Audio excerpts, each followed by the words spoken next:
यान्ति देवव्रता देवान् पितॄन् यान्ति पितृव्रताः भूतानि यान्ति भूतेज्या यान्ति मद्याजिनोऽपि माम्।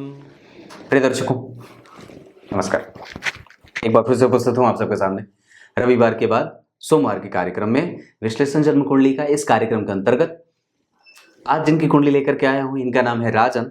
ये हैं शिवहर बिहार से और फिलहाल ये दिल्ली में रह रहे हैं ना। इन्होंने अपनी कुंडली भेजी है विश्लेषण के लिए और कुछ सवाल जो इन्होंने जानना चाहा है। शुरू करते हैं आज का कार्यक्रम। कहीं नहीं जाना है, बिल्कुल बन के रहिएगा, जहां कार्यक्रम के अंतिम हिस्से में कार्यक्रम के आरंभ में बोले गए गीता जी के श्लोक का अर्थ भी बताने वाला हूं।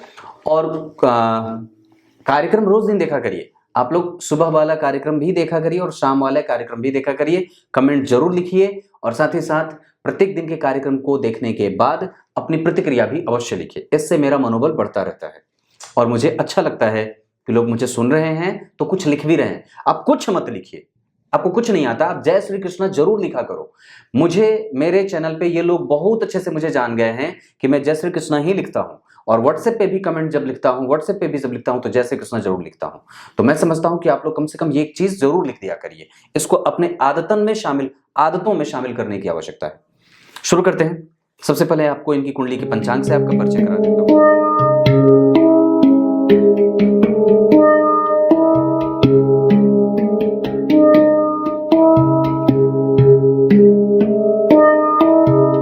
इनका जन्म हुआ है, ये व्यक्ति को प्रेमी बना देता है। उत्तरायण में जन्मे हैं तो आरंभ बड़ा अच्छा होता है किसी काम का और ऊर्जा हमेशा बनी रहती है। कभी भी व्यक्ति थकता नहीं है, मेहनत करने से कभी भी बाज नहीं आता है। वसंत ऋतु में जन्मे होने से प्रेमी ज्यादा है। भले ही कामोत्तेजक भावनाएं कभी काम करें या ना करें, पर हमेशा ही जो है वो लगा रहे उस चीज में, किसी भी चीज को छोड़े नहीं। अंतिम सांस तक जो है वो बेचैन रहता है। चीजों को पाने की, मशक्कत करने की इच्छा हमेशा जागृत रहती है। कृष्ण पक्ष के नौमी तिथि के चंद्रमा जो होते हैं वो पापक होते हैं। इस वजह से व्यक्ति को खुद का काम करना पड़ता है। कृष्ण पक्ष के नौमी तिथि के जो चंद्रमा होते हैं वो व्यक्ति के जीवन में पापग्रह हो जाने के कारण कई बार आरंभ अलग, अंत अलग और मध्य अलग होता है। कृष्ण पक्ष के जन्मे होने से संतान उत्पत्ति में बाधाएं नहीं आती हैं। वहीं व्यक्ति उग्र जल्दी हो जाए, व्यग्र जल्दी हो जाए, प्रेम की भाषा शैली समझता है। आरंभ से लेकर के अंतिम तक उसके जीवन की जो यात्रा होती है वो काम करते करते गुजरती है। और कई बार व्यक्ति उग्र हो, व्यग्र हो तो गालियां भी बके, उल्टी पुल्टी चीजें भी बोले, ये सब चीजें भी होती हैं। उसके बाद अगर मैं देखता हूं तो रविवार के जन्मे होने से व्यक्ति को, मैंने बात कही थी, पित्ताधिको अति चतुरस तेजस्वी समर प्रिय। इसका मतलब पीत वर्ण की गोराई, युद्ध में कभी भी भागने वाला नहीं और अपने पास हमेशा ही सभी धर्मों का सामान्यतया समान आदर करने वाला होता है। और निस्संदेह ये बात यहां तक बता दूं तो पूर्वाषाढ़ा नक्षत्र, परिध योग, तैतिलकरण और ऐसी स्थिति तो क्षत्रिय वर्ण और मनुष्य गण के होने के कारण और पूर्वाषाढ़ा नक्षत्र में जन्मे होने से व्यक्ति को खुद का काम करना पड़ता है और खुद का काम ही सर्वश्रेष्ठ है। घर को सजाना हो, घर बनाना हो, कंस्ट्रक्शन आदि का काम ये करते हैं, इंटीरियर डेकोरेशन का काम करना हो तो भी इनकी कुंडली में ऐसी स्थितियां बनती हैं। घर को अंदर से सजाने का काम और चीजें नया बनाना, क्रिएटिव फील्ड में काम करना, ये इनकी कुंडली में स्थितियों को अच्छा बना रहे हैं। वस्तुतः क्षत्रिय वर्ण और मनुष्य गण के होने के कारण व्यक्ति जो है वो दबंग भी है। जब कभी काम बिगड़े तो उसमें अपना जो है वो आवेश भी दिखाता है, आवेगी है, उन्मादी है, झगड़ालू भी हो जाता है। कई बार मनुष्य गण के होने के कारण ईर्ष्या, द्वेष, छल, कपट, मोह, मात्सर्य, प्रमाद, प्रभाव, झूठ, ये सब चीज भरा है। तो मेरे कहने का मतलब है कि इन सब चीजों को धीरे धीरे कम करने की आवश्यकता है और जीवन में जैसे जैसे व्यक्ति आगे बढ़ रहा है वैसे वैसे उसके अंदर सात्विक नेचर को बढ़ाने की आवश्यकता है। जैसे किसी से बहुत ज्यादा मतलब न रखिए, धर्म और अध्यात्म के पीछे भागिए, राष्ट्रवाद की भावना विकास अपने माथे पे रखिए और धर्म का आदर करिए, अपने धर्म का सम्मान करिए, लोगों को समझिए, उनके दुख को, उनके दर्द को, किसी के भी तकलीफ में शामिल होने का प्रयास करिए। हमेशा आपके एक हाथ में आपके कर्म का झंडा तो दूसरे हाथ में आपके धर्म का ध्वज हमेशा होना चाहिए। और मैं जहां तक समझता हूं कि हमेशा ही अपने आप को बेहतर और सुदृढ़ बनाने के लिए जितनी ज्यादा हो सके धर्म ग्रंथ और अपने धर्म की स्थिति में जाने की आवश्यकता महसूस करता हूं। इनकी कुंडली में पंचांग जो बताऊंगा, उस पंचांग में सबसे अच्छी बात कि व्यक्ति के पास साहस है, व्यक्ति के पास बल है, व्यक्ति के पास ऊर्जा है, व्यक्ति काम अच्छा कर सकता है और कामुक है, प्रेम अच्छा कर सकता है, काम कला में निपुण है। पर हाँ, एक बात जरूर है कि इनके संबंध कई जगह पे देखे जाते हैं। मतलब कई बार इनको देख करके कोई भी आकृष्ट हो जाए, या कई बार ये किसी को देख करके आकृष्ट हो जाए, ऐसी स्थितियां भी बनते देख रहा हूं। तो अब इनकी कुंडली में मैं, ये चूंकि पूर्वाषाढ़ा में जन्मे है ना, तो शुक्र का नक्षत्र है। तो जब शुक्र का नक्षत्र होता है तो थोड़ा प्रेम होता है, थोड़ा काम का आवेग बढ़ता है, आवेश हो जाता है, अनुभव उसके पास होता है, तो इस वजह से उसको कई बार घमंड हो जाता है, धन संपत्ति इकट्ठा करने के लिए मेहनत करता है। और कई बार तो ये ऐसी सोच भी आ जाए कि मैं इतना कमा लूं, इतना कमा लूं, इतना कमा लूं कि बस रखा रहे और लोग खाते रहें। ये इस तरीके की कुंडली है। अब इस कुंडली को समझने का प्रयास करते हैं। ये वृश्चिक लग्न की कुंडली है, जो मूलतः यहाँ की कुंडली है। और मैंने क्या बात कही, ये बदले की भावना से प्रेरित कुंडली है। जहां मैंने कुंभ लग्न के बारे में क्या बात कही है, हर बार धनु लग्न के बारे में क्या बात कही है कि इस लग्न के जो लोग होते हैं, ध्यान से देखिए मेरी तरफ, वृश्चिक लग्न के जो लोग होते हैं, अगर उनकी तुलना हम धनु लग्न या कुंभ लग्न से करते हैं या मीन लग्न से करते हैं, तो हमें ये परिणाम प्राप्त होता है कि वृश्चिक लग्न वाले थोड़े मतलब किसी भी स्थिति में ये बदला लेने की फिराक में रहते हैं। अब जो इनको बात पसंद ना आए, वो कई बार वो उस चीज को दिमाग में बिठा लेते हैं और बाद में उसका उत्तर भी देते हैं। कई बार वृश्चिक लग्न वाले जो हैं वो दूसरों के लिए ही नियम बनाना चाहते हैं, खुद भले फॉलो करें या ना करें। इनकी बनती किसी दूसरों से प्रायः कम है और समाज में ये थोड़े अलग होकर के रहना चाहते हैं। इनको सभी के जैसा ट्रीट करना, या अगर आप इनको सामान्य व्यक्ति की तरह अगर कभी भी जो है वो जमात लगी हो और बिठा दें और उन्हें अलग से उनका आदर ना करें, तो हो सकता है कि इनको बुरा लग जाए, क्योंकि ये शासक के बगल में बैठने वाले लोग हैं। ये सामान्य जो है वो दर्शक दरगाह में नहीं बैठते। इस वजह से ही ये खुद का काम करना चाहते हैं, अपने बल पर अपने भाग्य को बल देना चाहते हैं और कर्म पे ज्यादा कर्मवादी होकर के कई बार ऐसी विस्तृत बातें करते हैं। तो वृश्चिक लग्न की कुंडली, लग्न के अधिपति का भाग्य में पंचम भाव में जाना, और यहाँ मीन राशि में जहां सूर्य और शुक्र बैठे हैं, ये लग्नेश का जन्म कुंडली के पंचम भाव में जाना, देश प्रेम की भावना और धर्म से युक्त होकर के काम करना। क्योंकि गुरु की दृष्टि भी यहां पड़ेगी जो उनकी खुद की राशि है, और शनि की दृष्टि पड़ेगी जो कि वृश्चिक लग्न की कुंडली में सुखेश होकर के, सुख के अधिपति होकर के लाभ में बैठे हैं। जहां व्यक्ति की कुंडली में माता से लाभ, और साथ ही साथ व्यक्ति जो है वो दुश्मनों के लिए किसी भी तरीके से कभी भी न हारने वाला होता है। वृश्चिक लग्न के होने के कारण छोटी छोटी बातों पे गहनता से और गंभीरता से अध्ययन करने वाला होता है। और एक बात बताता हूं, क्योंकि यहाँ पे 12 नंबर लिखा है और लग्न के अधिपति बैठे हैं, इस वजह से ऊर्जा की हानि और पैरों का दर्द ये संभव है, हो सकता है। और शनि की दृष्टि लग्नेश पे और गुरु की दृष्टि लग्नेश पे पड़ेगी, सूर्य की दृष्टि लग्नेश के साथ बन रही है, या गुरु से सूर्य का संबंध बन रहा है। इस वजह से व्यक्ति कभी भी निंदनीय नहीं होगा, गलत नहीं करेगा, उल्टा पुल्टा काम नहीं करेगा, नियमबद्ध होकर के जीना चाहता है, नैतिक मूल्यों का पालन करने वाला होता है, और कभी कभी इसी वजह से उसको नुकसान भी उठाना पड़ता है। मतलब आप अगर चाहें तो कभी कभी जो है वो टेबल के नीचे से भी पैसे कमा सकते हैं। और मेरे कहने का मतलब है कि कई बार आप अनैतिक कृत्य भी कर सकते थे, पर आप नहीं करेंगे, और वो इसलिए नहीं करेंगे क्योंकि गुरु और सूर्य एक दूसरे को देख रहे हैं। और वस्तुतः लग्नेश जो है वो पंचम भाव में बैठे हैं। लग्नेश जब पंचम भाव में बैठ जाते हैं, ध्यान से, लग्नेश जब पंचम भाव में बैठ जाते हैं, लग्नेश जब पंचम भाव में बैठ जाते हैं, लग्नेश जब पंचम भाव में बैठ जाते हैं, लग्नेश जब पंचम भाव में बैठ जाते हैं और गुरु से दृष्ट हो जाते हैं, तो व्यक्ति तो भाग्यशाली होता ही है, साथ ही साथ वो अब यहाँ पे एक बड़ी अच्छी बात ये होगी कि कृतज्ञ हो जाएगा। अब वो किसी को धोखा देने में भरोसा उसका नहीं होता है, और बिल्कुल ही नैतिकता से युक्त होकर के अपना काम करना चाहता है।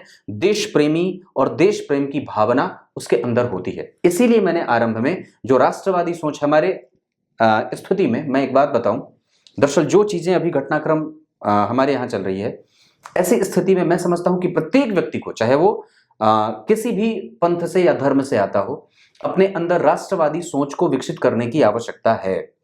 चाहे वो किसी भी क्षेत्र में काम करने वाले लोग हों, चाहे वो फिल्म इंडस्ट्री से हो, चाहे वो राजनीति से हो, चाहे वो व्यवसायिक वर्ग से हो, चाहे वो किसी भी क्षेत्र से हो, चाहे वो पूजा पाठ से हो, चाहे वो धर्म ग्रंथों का अध्ययन करने वाले हो, चाहे पठन पाठन करने वाले हो, प्रत्येक प्रकार के व्यक्ति को हमेशा से ही धर्म के प्रति, अपने देश के प्रति और अपने कर्म के प्रति ईमानदार होना ही चाहिए।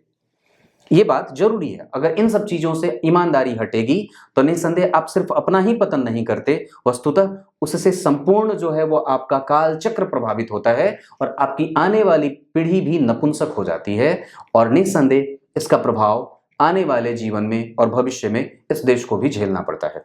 तो आपके अंदर ये भाव जरूरी है और मैं समझता हूं कि आवश्यक है, क्योंकि आपकी कुंडली में ये कृतज्ञता का भाव है। देश के प्रति आप कितने कृतज्ञ हैं, ये बात यही बताने की स्थिति बनती है कि आपके लग्नेश कहां बैठे और उस पे किसकी दृष्टि है। तो लग्नेश के ऊपर गुरु की दृष्टि, लग्नेश के मित्र परम मित्र होते हैं जो कि सूर्य उसके साथ बैठे हैं, जहां उच्च के शुक्र, यानी कि इस कुंडली का जो पंचम भाव है वो सबसे ज्यादा बलवान है और सबसे ज्यादा प्रभावित भी है, क्योंकि उस पे गुरु और शनि की दृष्टि है और राहु की भी दृष्टि है। चंद्रमा से ये भाव केंद्र में जा रहा है और 3 ग्रह यहां, 2 ग्रह यहां से और 1 ग्रह यहां से।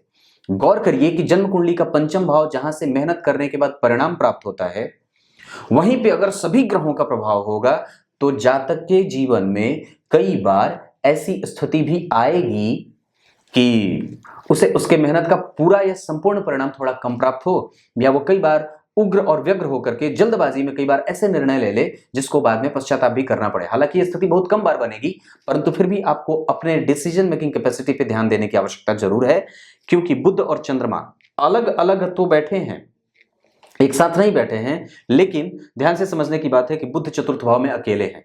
और मैंने बुध के बारे में क्या बात कही है, बुध के बारे में हर बार ये बात कही है कि अगर बुध लग्न को छोड़ करके किसी भी भाव में अकेले बैठे होते हैं तो वो उस भाव के परिणाम को कमजोर कर देते हैं।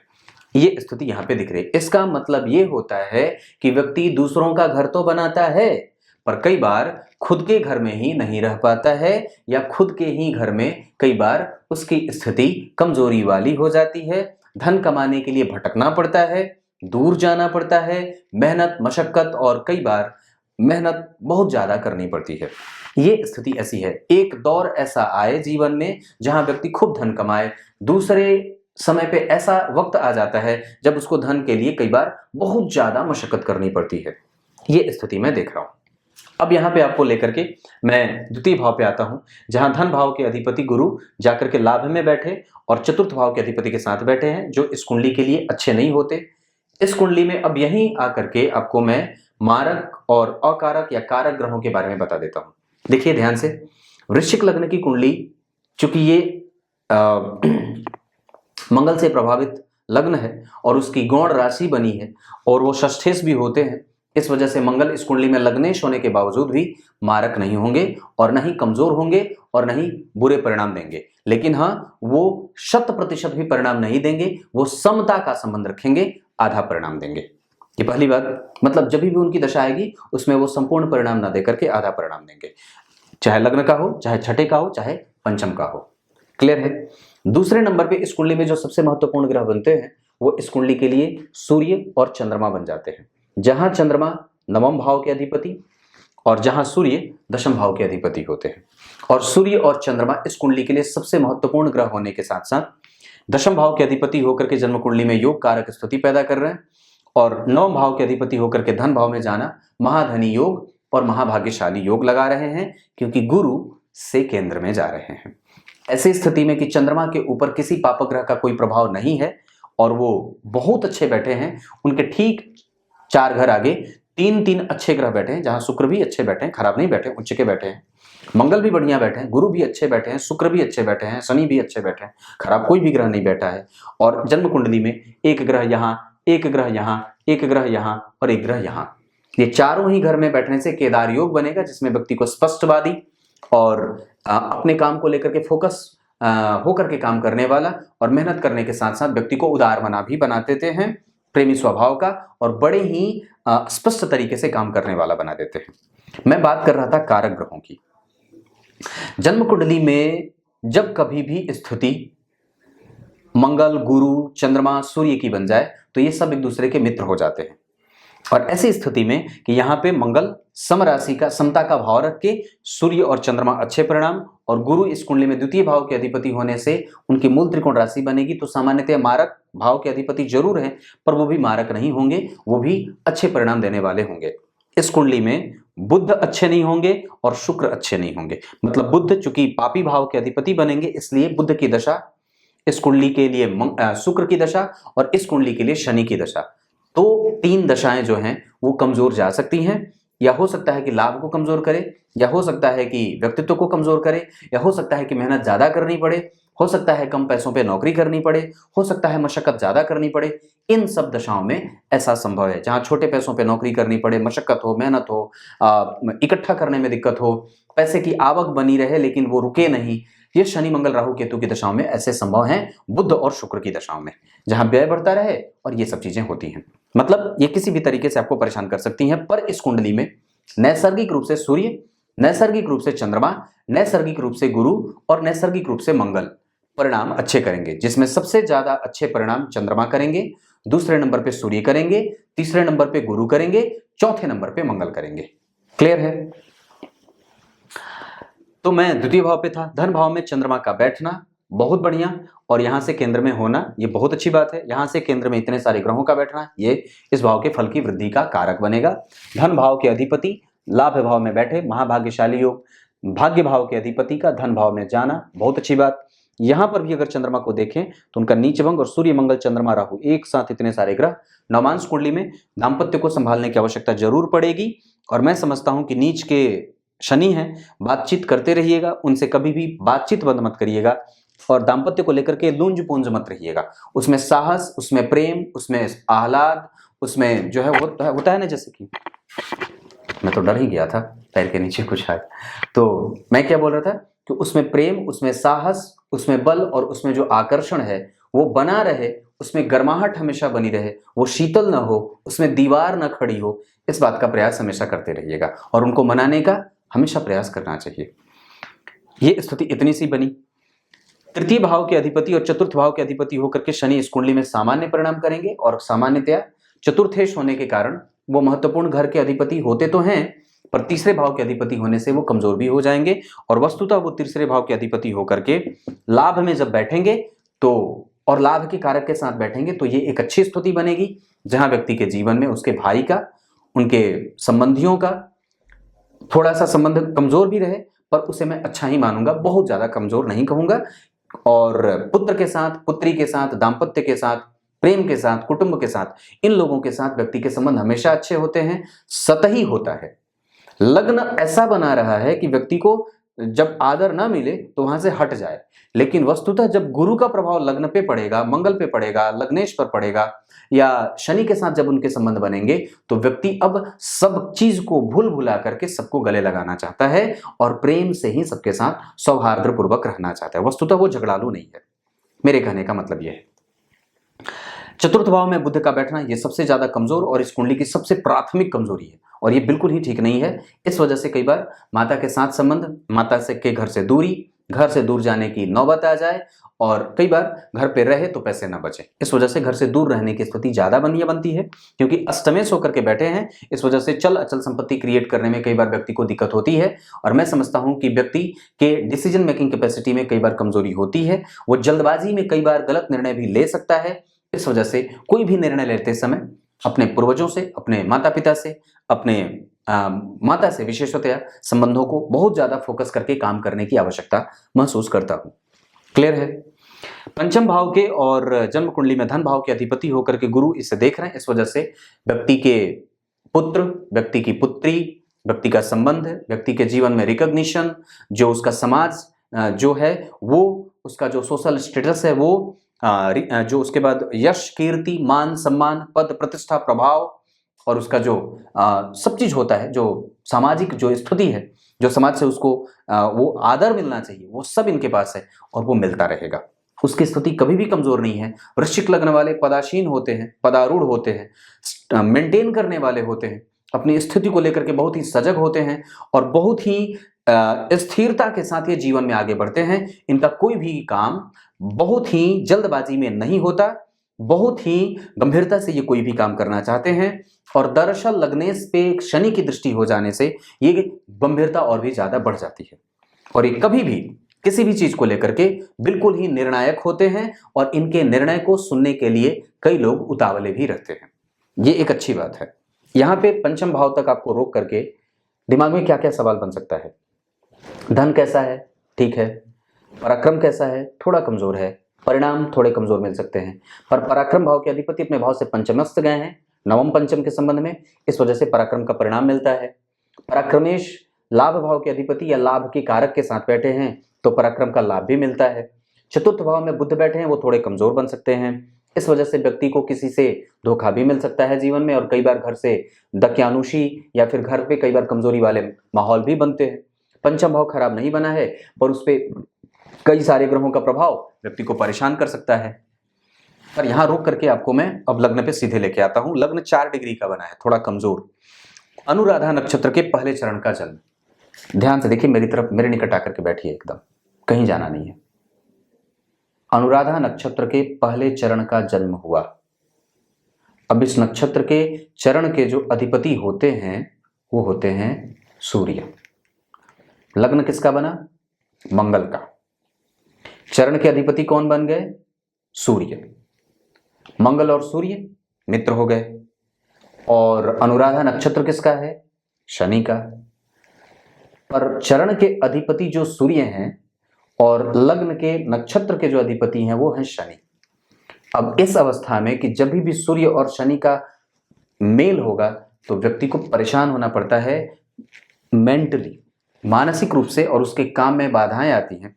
पर फिर भी शनि की दशा में व्यक्ति की भौतिकता और सुख संसाधन की स्थिति बढ़ती है।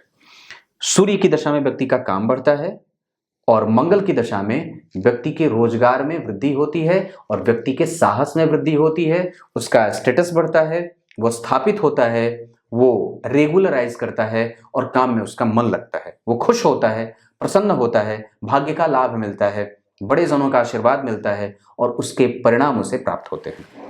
इस वजह से मैंने क्या बात कही कि सूर्य की दशा में व्यक्ति को मानसिक जो परेशानी है वो थोड़ी बढ़ सकती है। शनि की दशा में भौतिकीय सुख संसाधनों की वृद्धि हो सकती है और मंगल की दशा में व्यक्ति स्थापित हो सकता है। अभी इनकी कुंडली में राहु की दशा चल रही है, पर राहु जो है वो 2024 के छठे महीने में खत्म होंगे, जहां पे यही राहु इनको इतना ज्यादा तोड़ेगा, इतना ज्यादा पीटेगा कि मार मार करके मुसलमान बना देगा। हाँ, सच्ची बोल रहा हूँ, क्योंकि राहु जो है वो कर्क राशि के बैठे हैं और भाग्य भाव के अधिपति को देखिए, जन्म कुंडली में इस भाव पे राहु के ऊपर किसी भी शुभ ग्रह की कोई दृष्टि नहीं है। तो आपने जो अपने अंदर व्यग्रता देखी है, आपने जो अपने अंदर उग्रता देखी है, आपने जो अपने अंदर जो एक अजीब तरीके का जो डर देखा है, आपने जो अपने अंदर जो बदलाव देखा है, वो सब इस राहु के कारण हुआ है। चाहे वो धर्म के प्रति हो, चाहे वो आपके काम के प्रति हो, चाहे आपके व्यक्तित्व के प्रति हो, चाहे जितना भी आप बदले हो अचानक से, वो सब राहु के कारण हुआ है। और वस्तुतः अब वो अंतिम चरण में है, इस वजह से अब बहुत सारे बदलाव आपके जीवन में लेकर के आकर के छोड़ करके और भागेगा, ये स्थिति है। क्योंकि नक्षत्र जो है वो पुष्य का है, इस वजह से आप थोड़े से संतुलित हैं, क्योंकि वस्तुतः वो सुखेश और तृतीय भाव के अधिपति के नक्षत्र में बैठे हैं, जो क्रमशः कम से कम गुरु के साथ है। अब गुरु जो है वो वक्री है और शनि भी वक्री है, और आपकी कुंडली में दो ग्रह वक्री हो जाने से कुंडली को थोड़ी सी निगेटिविटी भी मिल रही है, क्योंकि जितने ज्यादा ग्रह कुंडली में वक्री होंगे, कुंडली उतनी ही अनस्टेबल होती है और वस्तुतः उतनी ही कमजोर भी कही जा सकती है। वक्री ग्रहों के परिणाम करने का जो तरीका होता है वो बदल जाता है, कई बार तो बिल्कुल भी नहीं बदलता, पर कई बार बदल जाता है। यहाँ पे वो शुभ ग्रह की राशि में बैठे हैं और अशुभ भाव में बैठे हैं, और ये शनि गुरु के साथ बैठे हैं जो कि पंचमेश होते हैं और चतुर्थ भाव के अधिपति होकर के बैठे हैं। इस वजह से चतुर्थ और पंचम का योग एक साथ लाभ में जाना, ये महाभाग्यशाली योग बनाते हुए विपरीत परिस्थितियों का निर्माण शनि मंगल राहु केतु की दशाओं में करते हुए कर सकता है।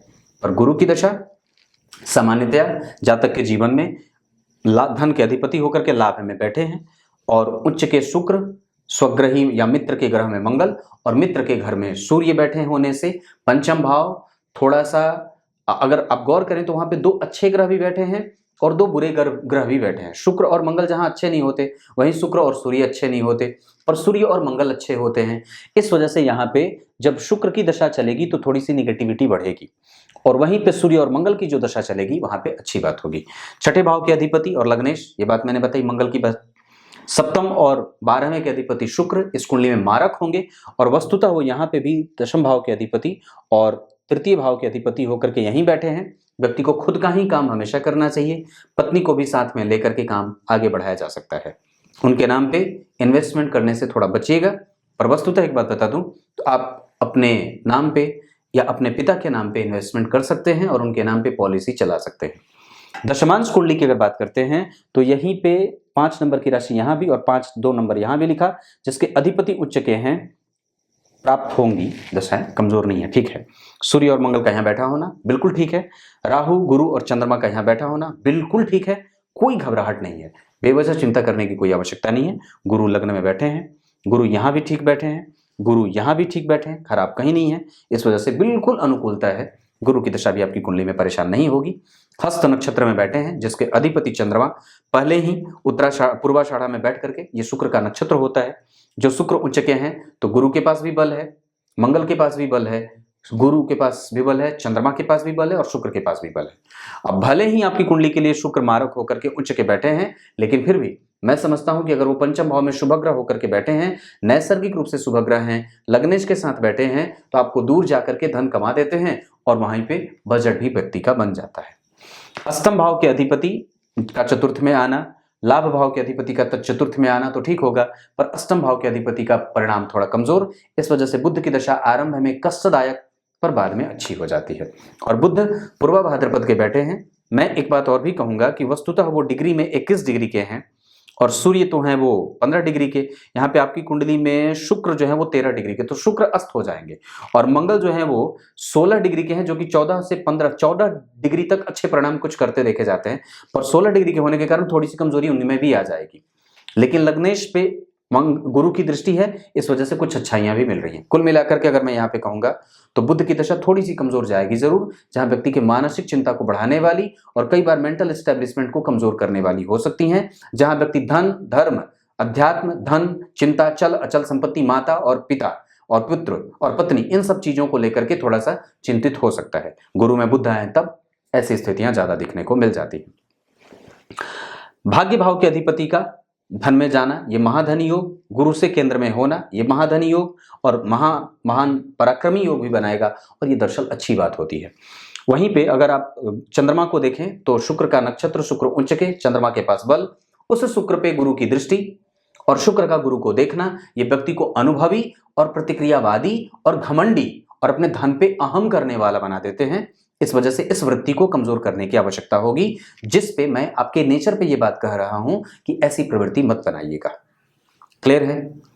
दशम भाव के अधिपति का चतुर्थ में या पंचम में जाना अच्छा माना जाता है, और वो वस्तुतः दशम भाव के अधिपति जो सूर्य हैं वो शनि से देखे जा रहे हैं, जो कि सुखेश हैं। इस वजह से ये एक अच्छी बात होगी जहां व्यक्ति अपने कर्म के बल पे अपने प्रत्येक प्रकार के सुखों का भोक्ता होता है। घर में किसी भी प्रकार की कोई कमी नहीं होती है। संतान का लाभ, दाम्पत्य का लाभ, जो एक होता है जैसे कि धर्म का लाभ, अध्यात्म का लाभ, मंत्र का जप, ज्ञान, गुण, ग्रह गुण गण विशेषण, ये सब उसके पास होते हैं। इसमें कोई समस्या नहीं है। ये कुंडली ठीक है। जैसे जैसे बढ़ रहा हूं मुझे कुंडली अच्छी दिख रही है, क्योंकि वस्तुतः नवांश कुंडली में भी अगर सूर्य, चंद्रमा, राहु और मंगल एक साथ बैठे हैं तो वहां पे आपको थोड़ा ध्यान जरूर देना चाहिए। बाकी की स्थितियां जैसे दशमांश कुंडली में बैठना खराब नहीं है। हाँ, थोड़ा सा स्टेटस मेंटेन करना पड़ता है, क्योंकि राहु इस कुंडली में थोड़े कमजोर साबित हो रहे हैं और बहुत ज्यादा अच्छे नहीं है, क्योंकि उनपे सिर्फ किसी भी शुभ ग्रह का कोई प्रभाव नहीं बन रहा है। इस वजह से ये कुंडली उस मामले में थोड़ी कमजोर जरूर है, ये बात मैं कह रहा हूँ। और वस्तुतः ये कुंडली इतने मामले में ठीक बन रही है। गुरु की दशा में अगर आगे बढ़ के देखता हूँ तो गुरु यहाँ ठीक बैठे हैं, गुरु यहाँ भी बढ़िया बैठे हैं, केंद्र में बैठे हैं, मित्र की राशि में जिसके अधिपति उच्च के बैठे हैं। तो गुरु, सूर्य और मंगल आपकी कुंडली के लिए हमेशा अच्छे परिणाम देने वाले बन रहे हैं। षडबल में चंद्रमा सबसे बढ़िया है, शनि सबसे बढ़िया है, शुक्र बढ़िया है, कोई भी ग्रह आपकी कुंडली में षटबल में मैं समझता हूं कि कमजोर नहीं है। और भाग्य भाव के अधिपति का जन्म कुंडली में धन में जाना, दशम भाव के अधिपति का जन्म कुंडली में, और देखिए जरा गौर करिए तो धन भाव के अधिपति का चंद्रमा से केंद्र में जाना, ये कुंडली की विशेष स्थिति है जो कि अच्छी बात है। भाग्य भाव के अधिपति का गुरु से केंद्र में जाना, ये विशेष स्थिति है, ये भी अच्छी बात है। लग्न के अधिपति का जन्म कुंडली में भाग्य भाव के अधिपति से केंद्र में जाना, ये अच्छी बात है। चंद्रमा से मंगल का केंद्र में जाना, ये अच्छी बात है। मंगल का जन्म कुंडली में सूर्य के साथ बैठना, लक्ष्मी योग, लग्न का और दशम भाव के अधिपति दोनों एक साथ पंचम में बैठ गए, ये लक्ष्मी संपन्न योग है, इसे अच्छा कहूंगा मैं। बेवजह परेशान होने की कोई आवश्यकता नहीं है। 2024 बहुत ज्यादा दूर नहीं है। अगर बहुत ज्यादा मन परेशान है तो एक लाजवर धारण कर सकते हैं, अन्यथा आप गुरु का रत्न पुखराज भी धारण कर सकते हैं। इससे आपके स्वभाव में और आपके व्यवहार में और आपके जीवन में मैं समझता हूं कि बहुत ज्यादा सकारात्मक लाभ मिलेगा, क्योंकि नवांश कुंडली में भी वो अच्छे बैठ रहे हैं, दशमांश कुंडली में भी वो अच्छे बैठ रहे हैं और होरा कुंडली में भी उनकी स्थिति आपके पक्ष में ही होती जा रही है, खराब नहीं है। अगर टोटल तरीके से देखता हूं तो संतान का सुख 100% है, भौतिकीय सुख संसाधन की समृद्धि की स्थिति बहुत अच्छी है। अपने काम में ही व्यक्ति को रहना चाहिए, अगर हो सके तो और भी दूर जाना चाहें तो बिल्कुल जा सकते हैं। जुड़ करके बाहर के लोगों के साथ काम करना चाहते हैं बिल्कुल कर सकते हैं। शुक्र उच्च के हैं, दशम भाव के अधिपति के साथ हैं, गुरु की दृष्टि है। व्यक्ति समाज सेवा के क्षेत्र में, राजनीति के क्षेत्र में, आध्यात्मिक क्षेत्र में, किसी ऐसे क्षेत्र से जुड़ करके काम कर सकता है जिसे विश्वविख्यात होना हो, जान पहचान उसकी बढ़े। अपने लेवल पे काम करिए, धर्म के लिए काम करिए, सामाजिक प्रतिष्ठा की वृद्धि के लिए काम करिए। जितना ज्यादा हो सके अपने पहचान और अपने परचम को लहराने के लिए, अपने अंदर साहस को भरने के लिए आदित्याय नमः इस मंत्र का जप करिए। जितना ज्यादा इस मंत्र का जप करेंगे उतना ही ज्यादा आपके अंदर पराक्रम का, आपके शौर्य का, आपके बल का, आपके आध्यात्मिक चिंतन का, आपके राजनीतिक चिंतन का बल बढ़ेगा। और मैं समझता हूं कि वृश्चिक लग्न वाले तो जब तक परचम उनका सत्ता के शीर्ष तक न लहरा जाए तब तक उन्हें नीचे देखने की कोई आवश्यकता नहीं है। आप निरंतर बढ़ते रहिए। मैं एक बात इस कुंडली के लिए 100% दावे के साथ कह सकता हूं कि अगर व्यक्ति की कुंडली में घमंड ना हो, अगर व्यक्ति की कुंडली में ईगोइस्टिक नेचर ना हो, तो ये कुंडली किसी भी परिश्रम को प्राप्त कर सकती है और उस परिश्रम का परिणाम भी प्राप्त कर सकती है, क्योंकि इस कुंडली का पंचम भाव ठीक बैठा है, ये खराब नहीं है। यहां से मेहनत करने के बाद परिणाम प्राप्त होता है, आपकी कुंडली में उसके योग बने हैं। क्योंकि लग्नेश पे अगर गुरु की दृष्टि हो, लग्नेश अगर दशम भाव के अधिपति के साथ बैठा हो, शुक्र अगर उच्च के बैठे हो, गुरु और चंद्रमा अगर केंद्र में बैठे हो, भाग्य भाव के अधिपति का संबंध धन भाव से बन रहा हो और दशमांश कुंडली में गुरु त्रिकोण में बैठ करके लग्न को देख रहे हो, दशमांश कुंडली में अगर गुरु लग्न में बैठे हो, नवांश कुंडली में अगर गुरु लग्न में बैठ रहे हो और लग्न को देख रहे हो, तो इसे कमजोर कभी भी नहीं कह सकते। इस कुंडली में अगर कोई कमजोरी है तो निस्संदेह आलीशान जीने की, कई बार अकर्मण्य होने की, इन सब चीजों से अपने आप को दूर उठाइए और कुछ काम करने की स्थिति आपकी कुंडली में बेहतर है, क्योंकि पराक्रम भाव का अधिपति जन्म कुंडली में लाभ भाव में बैठा है और वो उस पे मंगल जैसे ऊर्जा के कारक ग्रह शनि की दृष्टि है, जिसकी उच्च की राशि जन्म कुंडली के तृतीय भाव में बनी है, जो स्वयं लग्नेश है, और मंगल अपने उच्च की राशि से एकादश में तृतीय के संबंध में बैठा है, तीसरे बैठा है। ये सबसे अच्छी बात हो जाती है।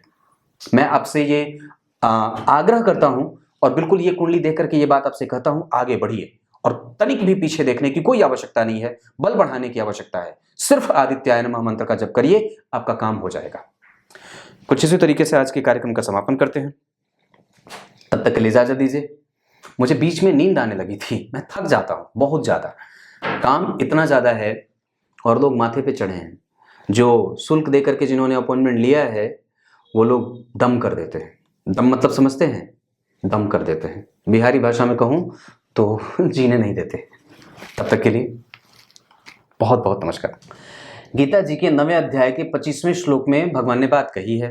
क्या कही है? जो देवताओं की पूजा करते हैं वो देवताओं को प्राप्त करते हैं, जो भूत प्रेतों की पूजा करते हैं, भूत प्रेतों में विश्वास करते हैं, उनके घर में भूत प्रेतों का आगमन हो जाता है, और जो नारायण की पूजा करते हैं वो नारायण को प्राप्त हो जाते हैं। अब चयन आपको करना है, किस पे श्रद्धा ज्यादा है, देवताओं पे, अग्नि, वरुण, यम, वायु, इनको, या फिर साक्षात नारायण, या फिर भूत प्रेत पिशाच, किस पे? तब तक के लिए बहुत बहुत नमस्कार।